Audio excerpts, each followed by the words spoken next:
My name is Dr. Tara Zandvliet. I'm a physician in San Diego with over 20 years experience. I am board certified in pediatrics as well as internal medicine. So I have a unique perspective coming at this from both protecting the children as well as protecting the rights of adults to make informed decisions on vaccination.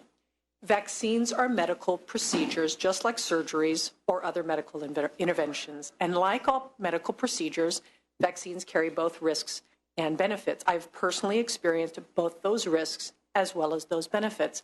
A child died of whooping cough in my arms. My patient slowly and torturously died of SSPE, subacute sclerosing panencephalitis, which is from measles.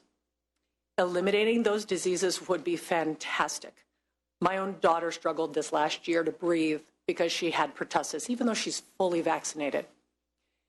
But the vaccines also have risk.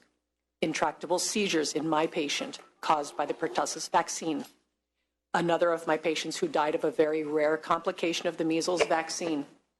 A personal friend who was paralyzed for a year with Guillan Barre, a complication of the hepatitis vaccine. There is no single medical intervention that is safe and effective for every individual. There are very specific and distinctive risks for some vaccines in only adults, not seen in children. The risk of arthritis is higher after a woman gets an MMR vaccine as an adult, 12 to 26% chance of it that will last for months to years. There is no appropriate one-size-fits-all immunization approach, and that is why doctors need to be able to freely discuss the options. And patients must have the option to decline those very real risks. Vaccines require informed consent.